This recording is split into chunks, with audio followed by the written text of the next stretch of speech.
హరివిల్లు తగులుతూ ఎగరగా ఈ కాకి కూడా నెమలిగా మారెనులే.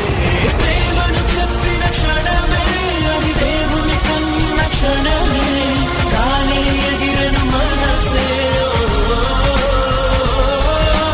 ప్రేమను చెప్పిన క్షణమే అది దేవుని కన్న క్షణమే, కానీ ఎగిరను మనసే.